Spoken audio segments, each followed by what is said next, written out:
السلام عليكم، أهلا وسهلا. كنتمنىكم تكونوا على خير وبخير إن شاء الله يا ربي، وتكونوا في أفضل الأحوال. كنتمنىكم تكونوا كدوزوا الأوقات ديالكم ديال العيد مزيانين إن شاء الله يا ربي.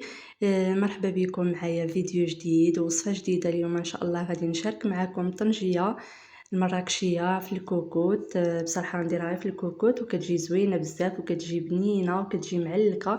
شوفوا معايا المريقة ديالها كيفاش كتجي ملبيه واللحيمه طايبه حتى هي كطيب الزبده. وغير تبعوا معايا المراحل من الاول فيديو حتى لاخر الفيديو باش غادي نعطيكم جميع اسرار النجاح ديال الطنجيه. يعني ماشي ضروري تكون عندكم ديك القله اللي كيديروا فيها، ويعني ماشي ضروري تقدروا تطيبوها غير في الكوكوت.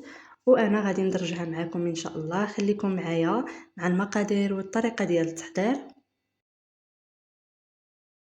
وهنا خديت الكوكوط وغادي ندير فيها اللحيمات هكا داكشي اللي يعني على حسب عدد افراد الاسره ديالكم. يعني نتوما كديروا الكميه اللي بغيتو. انا غادي ندير هنا واحد الطريفات هكا اللي جبدتهم هكا من قبل، خليتهم هكا حتى ديكونجولاو شويه، ومن بعد هنايا كنستفهم هكا من فوق البوطه. بصراحه كتجي زوينه بزاف هاد الطريقه هذه، انا هذه معتمده عندي دائما كنديرها. يعني ديما كنديرها.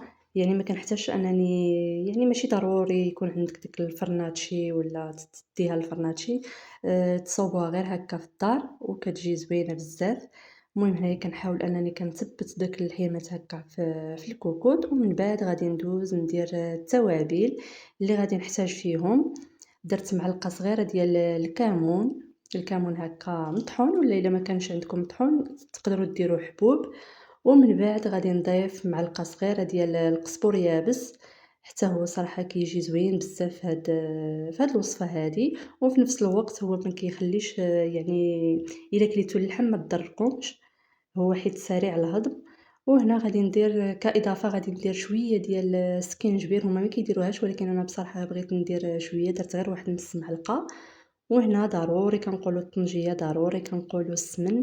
يعني ضروري خصكم ديروا السمن هكا، ديروا واحد المعلقه صغيره ديال السمن. المهم انا عندي هذه مجهده شويه داكشي باش درت، ما درتش معلقه كلها عامره، درت غير هكا شويه باش ما تجيناش مجهده بزاف. صافي من بعد غادي ناخد الثومه، غادي ناخد واحد الراس صغير هكا اللي قشرته وغسلتها بطبيعه الحال. خديت هكا واحد 6 ديال الدريسات ديال الثومه، ولا كيف ما يمكن لكم انكم تخليوها هكاك يعني صحيحه وتحطوها هكا في الكوكوط. وهنايا كيف ما كتشوفوا معايا عندي انا دويمه ديال الزعفران ذوبتها مع كاس ديال الماء يكون دافي. نتوما الا كان عندكم زعفران شعره تقدروا تضيفوا زعفران شعره، كان افضل.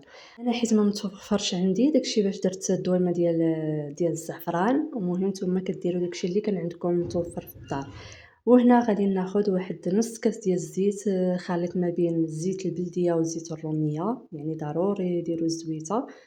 كثروا زيت البلديه على الزيت الروميه. صافي غادي نخويه هكا من فوق اللحيمه. ومن بعد غادي نضيف واحد شويه ديال المليحه، غير شويه، حيت اصلا راه السمن كيكون مالح. وعاد غادي نضيف يعني الحامض المصير حتى هو كيكون مالح. فما تكتروش يعني المليحه، ديروا غير القياس، ديروا غير شويه. ومن بعد راكم غادي تبقاو كتذوقوا وانتم يعني كتحكموا في الملحه ديالكم. صافي هنايا غادي ناخذ واحد نص حامضه ديال واحد نص حامض المصير، خديت النص ديالها وقسمتهم هكا على جوج.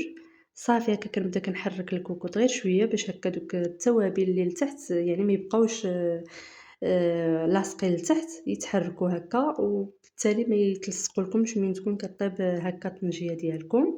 صافي هنايا غادي نشعل هكا عليها النار هكا. هانتوما غادي تشوفوا معايا تكون عافيه متوسطه في الاول.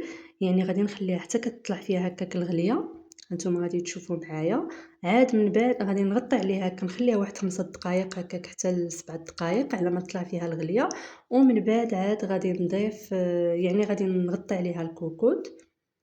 صافي يعني ضروري من هاد المرحله هادي حتى كتطلع فيها الغليه شويه. ومن بعد كنسدو عليها هكا مزيان الكوكوط.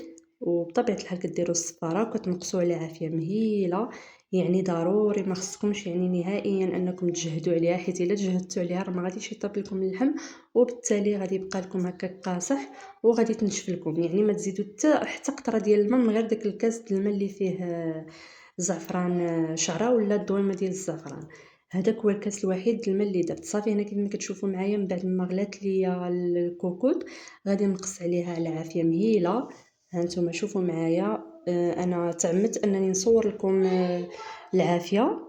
انا تعمدت نصور لكم يعني العافيه هكا باش تشوفوا يعني شحال نقصت لها. يعني ضروري يعني ماشي مجهده ماشي متوسطه، وخليوها قليله يعني تخليوها هكاك واحد ساعه ونص راه كطيب كتولي زبده.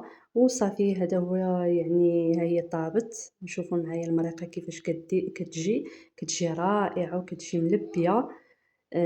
بصراحة غير جربوها إن شاء الله راه غادي تنال الإعجاب ديالكم. صافي هنايا كنقدّم الطبق ديالي ونديرو في صحن التقديم كيف ما كتشوفوا معايا. تقدروا يعني تضيفوا هكا من فوق منها البيض ولا اللوز، نتوما كيبقى لكم على حسب شنو كتفضلوا. ها نتوما شوفوا معايا اللحيمات كيجيو طايبين وكيجيو زوينين بزاف. ان شاء الله كنتمنىكم انكم تجربوها، والا جربتوها خليو لي في التعاليق، وما تنسونيش من اللايكات والتشجيعات ديالكم وبارطاج القناه فضلا وليس امرا باش هكا توصلوا بكل جديد ديالنا. وكنقول لكم شكرا لكم بزاف. وشوفوا معايا المريقه كيفاش كتجي زوينه بزاف وخاتره.